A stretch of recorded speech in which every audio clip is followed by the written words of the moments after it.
So I'd like to double my income because I will earn $350,000 by midnight, December 31st, 2008 at 5 p.m. Specific. I'd like to become a millionaire. I will have a net worth of $1 million by midnight, December 31st, 2009 at 5 p.m. Like to lose weight and get fit. Might be I will weigh 190 pounds and complete a 10K run by December 30th, 2007. I want to look at the law of attraction with you just a little bit. We know the law of attraction works like gravity, which is always. I just got asked the other day, we were filming a PBS special. It's going to be a pledge drive special. I was in Boston doing that yesterday. And one of the questions that got asked from the audience was, well, what about Darfur, and what about Katrina, and what about 9/11? I'm now coming to believe, and I didn't believe this 3 years ago, but as more I study law of attraction and hang out with the other people teaching it, I'm now beginning to believe that everything is attracted into our life, either by our behavior, by our thoughts, by our fears, by our fantasies, the things we talk about, the things we watch on TV, and we go, oh, I hope that never happens to me. Or we watch a movie like Blood Diamond and we see all this violence over diamonds and we get really upset about it. We actually create more of everything we have intense feelings about. So literally, I want you to act as if you're creating everything and become really, really, really, really disciplined about what you think, what you read, what you watch, what you talk about. I was with Mark Victor Hansen in New York about 3 months ago. We were getting some awards for books, some convention, and we went out to dinner afterwards about 10 o'clock, and we talked till about 2 in the morning. And literally, in that 4 hours, neither one of us said one negative thing about anything or anybody. Mark told me the projects he was working on, and I went, that's fabulous. How can I help you? You need to meet this person. I just met that person. You guys need to network. It was all about how do we do it? Where do we do it? What's happening? What's good? What's good news? Mark was saying, wow, we can educate a kid in Africa for $120 a year. We can send him to college in Africa. I didn't know it was that cheap you could do that. We talked about microloans. We talked about educating. We talked about some research that shows the fastest way to end hunger in the world is to educate young girls in rural villages. Who knew the research? But it's there. So literally, we just yes, yes, yes. How do we do it? Then I get on the plane the next morning to fly back to LA, and the guy next to me is talking about how crappy the world is, how bad his children are, the government, this thing is bad. Never occurred to us once to have a negative thought. It was all about what do we want? Let's make it happen. How can we help each other? You go. And so basically, that's what you want to be doing. Only focusing and talking about exactly what you want. When you talk about something's not working, all you're going to do is create more of it's not working. People come up to me and say, I've been doing the law of attraction for 3 months. I still don't have my car. It doesn't work. Well, what you're focusing on is it doesn't work. And you're going to get more of it doesn't work. What you want to focus on is where it is working. Hey, I wanted to get a place by the window at the restaurant, and I got it. You know, some people keep what they call a manifestation journal. At the end of every day, what did I manifest? Well, how's it working? And what we know is what we focus on, what? It expands. And so you want to focus on only that which is what you want. Okay, whatever you think about, talk about, and fantasize about, or give your attention to, you're going to attract more of. So you really have to become deliberate and intentional. Now, 3 stages we talked about: ask, believe, and receive. So I want to move into the next section here in a moment. We're going to talk about believing, and we're talking about creating a vibrational match for that which you want into your life. You must always be feeling good. Anytime you're feeling good, you attract more into your life to feel good about. When you're feeling bad, when you're upset, when you're pissed off, when you're resentful, when you're scared, when you're in doubt, you're actually pushing away all the things that are waiting to come into your life. Most of what you want is kind of sitting out there in the parking lot waiting to come in, but when you're talking about negativity and you're criticizing other people, it's pushing it away. And the faster you can get over that, the faster you'll manifest stuff into your life. So the more we can be in gratitude and abundance. Let's talk about gratitude for a minute. When you watch the movie The Secret, you saw about the gratitude rock that Lee Brower uses in his life. John D. Martini never gets out of bed until he has a tear of gratitude. Sometimes he says, I'm in there for an hour, just focusing on what I'm grateful for, but until that tear comes out of my eye, I do not get out of bed. And John is a millionaire, probably 100 times over. Started out as a dyslexic kid. He was basically dying when this person took him under his wing and gave him an affirmation, which was something like to the effect of, I am a wise person, and everyone I touch is benefited by my wisdom. And now, John has read every book ever written by any Nobel laureate in any field in the last 10 years. And he's a genius at what he does. Whereas before they said, you got to drop out of school, you're ADD, and at 14 he dropped out of school. Gratitude. Rhonda Byrne, when she wrote the book The Secret, she said, I didn't start to write until I had so much gratitude in my heart that I would have a tear come down my face. She said, as soon as I was in that space, my fingers were just flying. In a book, she wrote that book in like 3 weeks. 3 weeks, wrote a book that sold over 3.75 million copies because she was in the space to receive. Because when you're in a space of gratitude, you're saying, I accept that which has been given to me, I appreciate it, and what that does, it opens up a space for more to flow in. The word grace, we say we're under grace, the grace of God.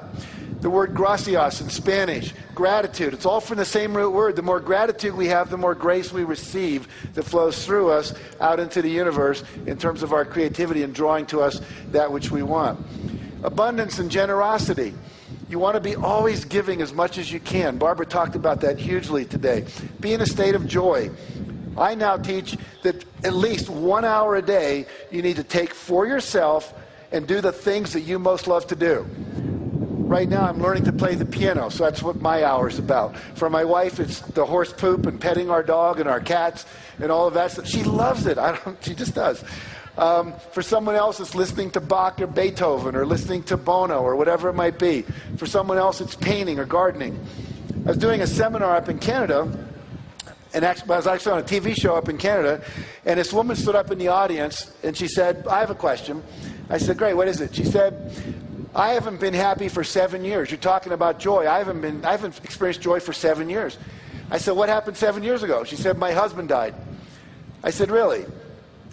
I said, what did you used to do that brought you joy before your husband died? She said, well, I used to paint, I used to garden, I used to play the piano.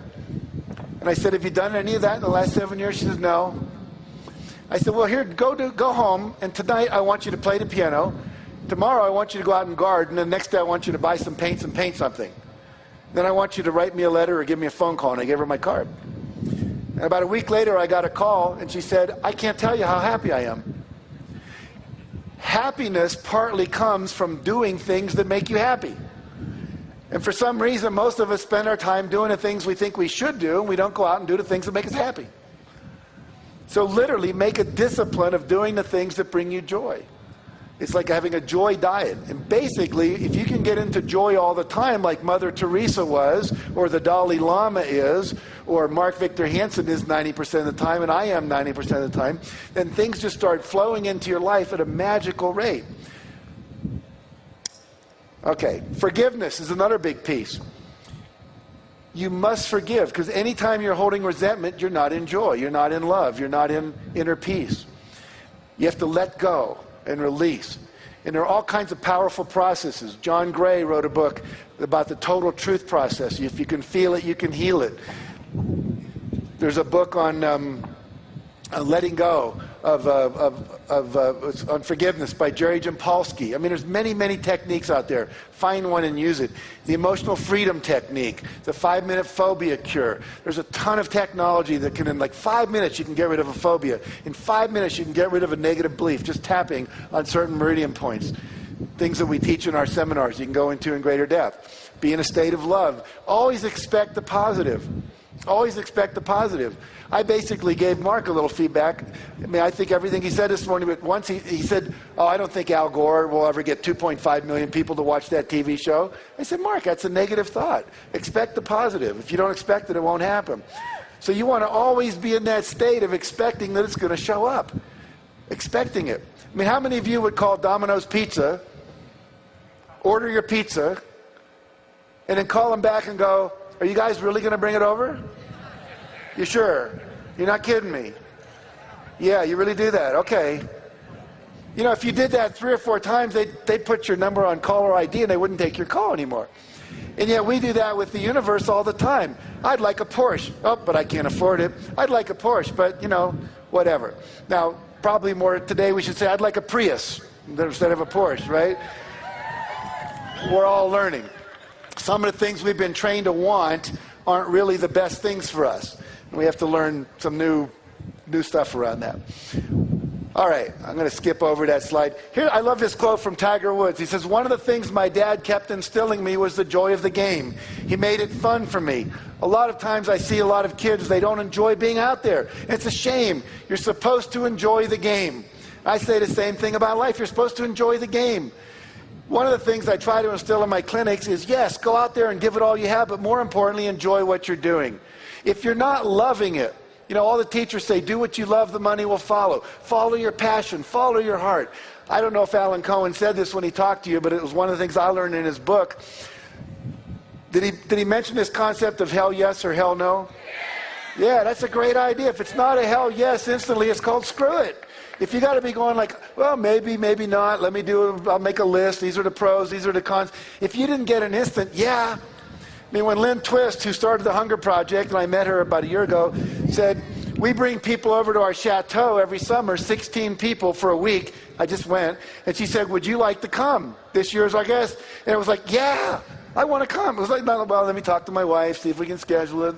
As soon as you're doing that, it's like, it's not good. So you got to be following the excitement, following the juice. Mother Teresa once, she said, once I asked my counselor for advice about my vocation. I asked, how can I know if God is calling me, and for what is he calling me? And he answered, you'll know by your happiness. If you're happy, this will be the proof of your vocation. I think it was Thomas Edison said, when your vocation becomes your vacation, then the rest of your life is a blessing. So you want to be doing the thing that you would do, that you get paid for, doing the thing you love to do. In my seminars, I'll have people make a list, 20 things you love to do. When I first did that exercise, I wrote, I love to hang out with really cool people. I love to hang out with intellectuals who are thinking cutting-edge thoughts. I love to open my mail. I love to listen to music. Anyway, I went down my list. Then the seminar leader said, think of 5 ways you could make money doing that. I thought, how can I make money hanging out with really cool people? Well, one of the things I just did 2 years ago, I created something called the Transformational Leadership Council. We have 100 members of people like John Gray, who will be speaking to you tomorrow, and Gay Hendricks, who wrote all the books on relationships. And we get together twice a year for 4 days. And as a result of that, we have now co-ventured all kinds of cool things that have basically doubled my income in the last 2 years. And I'm hanging out with cool people. I'm making money doing the things I thought used to be what you got to do when you weren't working. So you want to keep following that passion. Now, law of attraction says believe. You got to believe it's possible. Trust your internal guidance system. We've talked about that. I want to share with you a story about a guy named Cliff Young. Cliff Young was 61 years old when he showed up at the beginning of a long-distance race in Australia. The race was 875 kilometers. That's about 650 miles. He was wearing overalls. He was wearing construction boots. All the other guys were 25 or 30. They're all in their Adidas, Nike, Puma, Asics running gear. He looks like an old farmer. He actually had galoshes on over his boots, he says, in case of rain. They said, have you ever run a long-distance race before? He said, no. I said, well, why do you think you can do this? Have you ever run a marathon? I mean, this is like 6.5 days. He said, no, but I'm a farmer, and I have to chase my sheep around, and sometimes I have trouble, and I have to chase them for 2 or 3 days, and I don't seem to get tired. I think I can do it. He said, why don't you start with a shorter race? He said, well, this was the only days that were free on my schedule when it was a race scheduled. I said, okay. So all the racers, the gun goes off, and they all take off, and they're really running fast. And Cliff's running like this. They called it the Cliff Young Shuffle. Now, Cliff had an advantage nobody knew about. Cliff had never talked to a coach. He'd never talked to an elite distance runner. He'd never read Runner's World magazine. He never read a book on long distance running.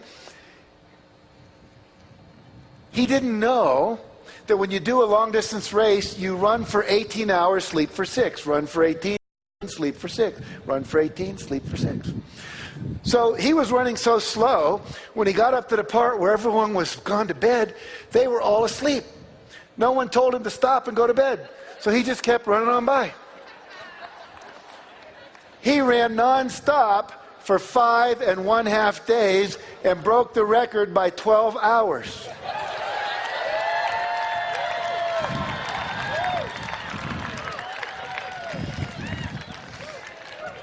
See, sometimes what you think you know gets in the way of what's possible. If you believe you can do something, you can figure it out.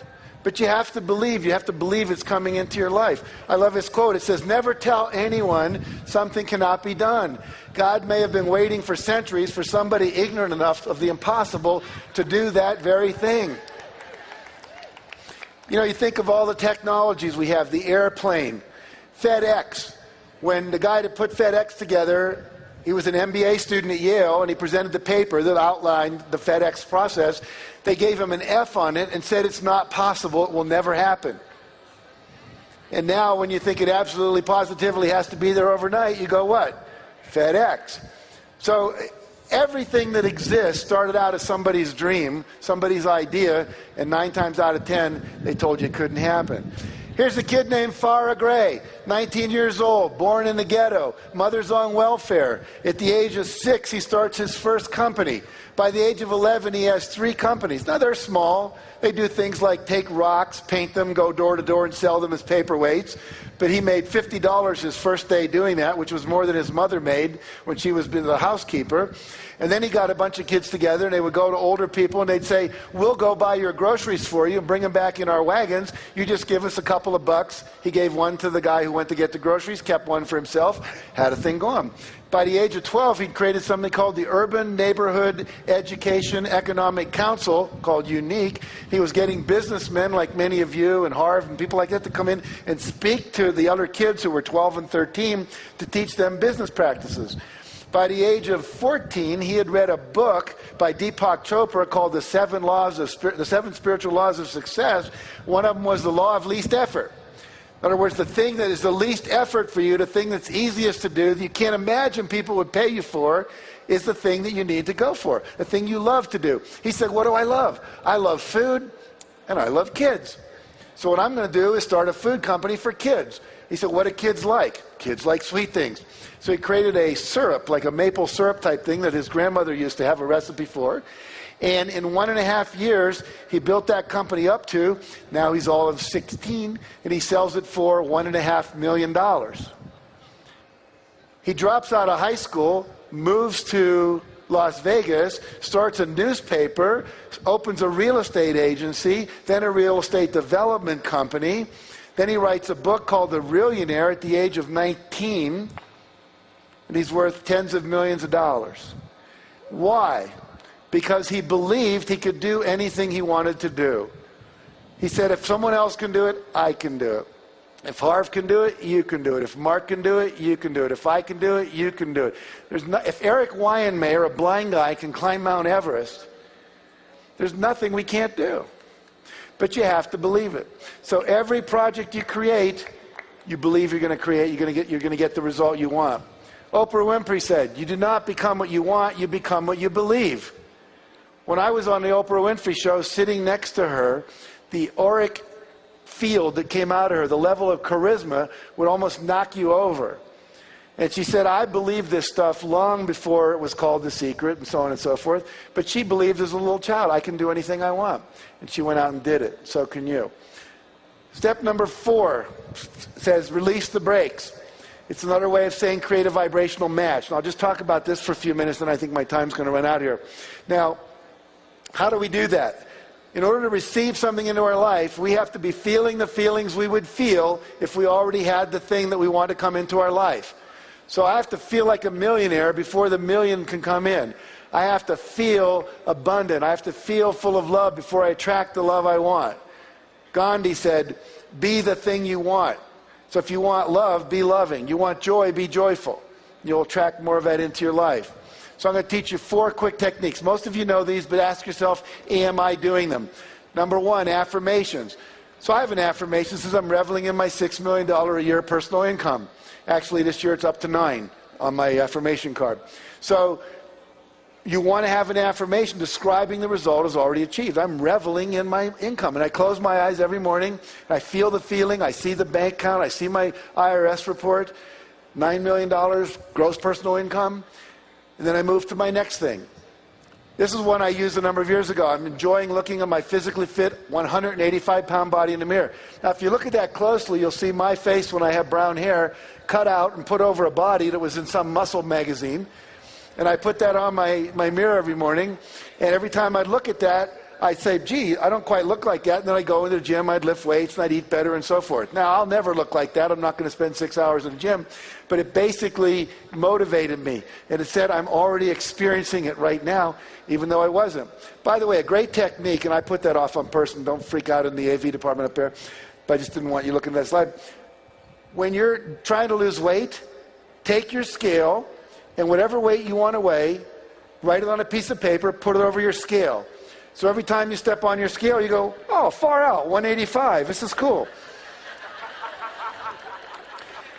Because see what happens, you step on there and go, shit, 220 pounds, that sucks.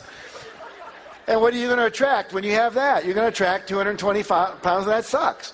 See? So you're basically fooling yourself. You're programming your unconscious to create the 185 or the 115 or whatever you want. When Mark and I were writing Chicken Soup for the Soul, people would say, what are you doing? We're writing a best-selling book. We never said we're writing a book. We're writing a best-selling book. And then it changed to we're happily celebrating the sale of 1.5 million copies of Chicken Soup for the Soul. What I have right now is I'm sharing my open, loving heart and deep spiritual wisdom with everyone I meet. You want affirmations for every aspect of your vision, and this is one of mine. So, you state your desired outcome as if it's already happening, feel the feeling, and then you got it. I'm happily driving my new BMW down the highway. I love this idea. You go to the dealership, you take your camera, you sit in the car, you look out the window, and you say, take my picture. I'll be back to buy this in a month or two. Then you take that picture home, blow it up, 8 by 10, 14 by 10, put it on your refrigerator, make it your screensaver, and then it just keeps coming into your consciousness. That's my car, that's my car, that's my car. I did that. I wanted an Audi one year, and about 3 months after I started, a friend of mine came who actually owned an Audi, and he said, I'm going to Europe for 6 months. I don't want my car to sit because it needs to run. Would you be willing to use my car for the next 6 months? Sure, why not? It's a great car. I didn't have to pay for it. Go down to the dealership, sit in the car, put your hands on the wheel, feel the feelings, get used to it. If you want to stay in world-class hotels like the Four Seasons, go to the Four Seasons. If you can't afford a room there, just sit in the lobby and have a drink. Go to the bar, have one drink. Sit in the lobby, watch the rich people come by and say, someday that's me, or now that's me, because it is you. You're sitting in the lobby of the Ritz-Carlton, whatever it might be. Get used to the feeling. Go to the houses. When they have open houses for houses that cost $10 million, go. My wife used to say, why go? We can't afford it. I say, yes, we will be able to. And now I live in a $6.5 million estate. So the point is, you want to get used to the feeling. You don't want to feel uncomfortable. Have you ever been to Rodeo Drive and gone into some of the stores where men's shirts start at like $450? The suits are like $2,000 and up. And you walk in and you go, I don't belong in here. It's almost like they're going to ask you for your Platinum American Express card and you won't have one and they're going to throw you out like you're a homeless person. The truth is, go in there, try on the shirts, try on the suits. Before we could afford it, we went into Armani. My wife tried on these suits. She looked incredible. I went, honey, that's you. And she said, I know. And now we can afford them. We couldn't afford them back then. But now we can. So get into the feeling of it. All right, create vision board. How many of you have a vision board or a wish book? Okay. Here's one, a friend of mine, Rick Kinman's got all this stuff on it. Here's this, I love this one. Someone just sent me this. This was a woman who was single. She wanted to be married, and she wanted to get married in Greece. And you see the pictures she had on her vision board. And then she sends me this. 6 months after she made the vision board, she met a guy, he proposed, they got married, and they did it in Greece. Came out of the blue. Mark wrote a book called Out of the Blue. It will come out of the blue. Here's some of the things on my vision board. And there's a picture of Oprah, and I was on her show, millions of dollars. I'm working on that body on the left-hand side. And more flexibility, getting more sleep. I want to go to the Taj Mahal in India and do some more meditation. Picture of my wife and I enjoyed my mortgage paid in full and so forth and so on. And then I ran across this really cool thing on YouTube. You might want to write this down. There's a guy named Malcolm Cohan, C-O-H-A-N. And he has a thing called Think It's So. You just go to YouTube and type in Think It's So. And what he's done now, he's created a proprietary software package where you can take your pictures from Google and all these places, and you put them into this package, and then what it does, it becomes a screensaver that pops up on your screen and works like a PowerPoint presentation that just keeps rotating by. So Think It's So, Malcolm Cohen, C-O-H-A-N. He's an Australian. And once I learned that, what I did, these are just some of the pictures that are in my screensaver now. This one says, I'm feeling exhilarated talking to audiences of 5,000 people or more. I've talked to audiences of 5,000 people or more 10 times in the last 3 months, including 17,500 screaming women at Arbonne. Amazing. A lot of fun. I'm enjoying celebrating total sales of 5 million copies of the Success Principles book and DVD. We are celebrating having sold more than 1 billion copies of Chicken Soup for the Soul books, and we had a person mock up Time magazine cover for us. I'm thrilled to be working with people in positions of power to create a better world.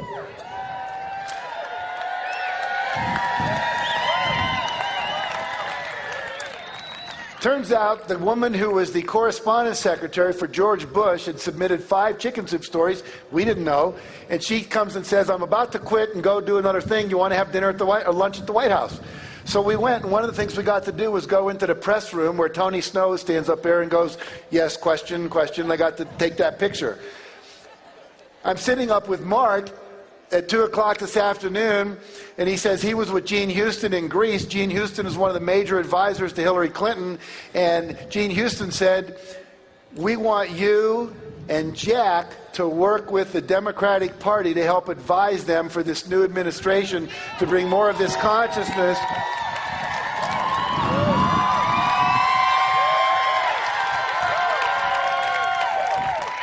So that was in my dream board, you know, my vision board, my screensaver. I put that in 3 months ago, and now we're getting an invitation to play. I'm enjoying playing golf on 12 world-class golf courses around the world. We just played in southern France on one of them. Joyously receiving 26 relaxing massages in 2007, and so on. Third thing, visualization every single day. Now let me tell you a principle here that's critical. It's called the 30-day principle. Research was done at NASA. They had astronauts wear concave lens goggles for 30 days. Concave lens goggles make your world appear upside down. Imagine 24 hours a day for 30 days, everything's upside down. You're trying to negotiate the stairs, your soup, which looks up there, you got to reach down here to eat it. They did this to see if they would become nauseous, if they would lose their ability to focus, if they would become hostile. How would they relate to being in outer space when there was no gravity? That was basically the experiment. What they found that they didn't expect to find was that 25 to 30 days into it, every one of the astronauts, their brain flipped the image right side up again. Even though the image was coming in upside down, their brain flipped it right side up. What the neuroscientists tell us is it takes 25 to 30 days to create a new neural pathway in your brain. It takes 25 to 30 days to lock in a new belief system. It takes 25 to 30 days to lock in a new habit pattern. It takes 25 to 30 days to have your visualization and affirmation start to change the whole way your brain perceives the world. See, your perception is part of what's controlling your reality. Right now, you're not aware of what you're feeling in your right foot, but as soon as I say right foot, you're aware of it. But as soon as I say left hand, that's where your awareness goes. So the reality is all these things were streaming into your brain, but your reticular system was filtering out everything probably but what I was saying. But as soon as I say right foot, it changes. So as soon as you start visualizing, and you do that for 30 days, the reticular system in your brain says start letting in everything that will help us become a millionaire or solve world hunger or work with the president or whatever it might be. So you want to be visualizing for 30 days in a row without fail whatever it is you want. Because they did an experiment where on day 15, they had half the astronauts take their glasses off, put them on back on day 16, took another 25 to 30 days before the phenomenon occurred again. So you must do 25 to 30 days. Does that make sense? That's one reason most people's affirmations don't work. It's one reason a lot of the seminars they take don't work, because they don't take the tools and do them every day for 30 days. It's like that 10-24-7 idea. The repetition over and over locks it into the unconscious. and also opens up the perceptual field for you, and also programs universal consciousness out there in the world. Okay, this is one of the most powerful tools that Mark and I have discovered. It's called Act As If. You all know you start acting like a millionaire before you're a millionaire. Here's a cool technique. It's called the Come As You'll Be party. Have any of you done a Come As You'll Be party? Okay, here's what you do. Mark and I went to a party. We belong to an organization we helped create called the Inside Edge. Had 100 cutting-edge people, like Barbara D'Angelis was a member, Tony Robbins was a member, and so forth. And they had a party on the Queen Mary. And what we did was we got there, and they had paparazzi taking all our pictures, and big red carpet. And we had to act as if it were 5 years in the future, and we had achieved every one of our goals. And for 3 hours, everyone had to pretend it was 5 years later. People were walking around with books they'd written. People were walking around, their cell phone would ring, and they'd say things like, oh, that's good. Yeah, buy 5,000 shares. Yeah, no, sell those.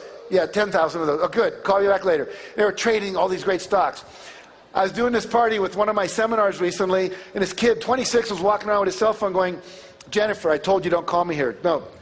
And then the phone would ring in. Jennifer, leave me alone. No, I know I was the best lover you ever had. I know, honey. I know I was the most sensitive person. Oh, I know you love me. I'm sorry, I just have to move on. Finally, by the end of the evening, he takes one more call. He goes, J-Lo, leave me alone. I'm sick of it. You know? And people were showing us pictures of the boats they owned and the Argentinian ranches they'd bought and the camps they'd set up for homeless children, and on and on and on. Now, if you do that for 2 or 3 hours and just stay in that space, that's the most powerful act as if we've ever figured out how to make happen. Go home. If you buy my book, I think it's chapter 11, it's called Act As If. There's a whole section on how to create a Come As You'll Be party. There's an invitation in there you can mock up and send out to people. But really do that. It's one of the most powerful things you can ever do. Now, let me move this toward closure here. I just want to talk about one last thing. Let me find it for you real quick here.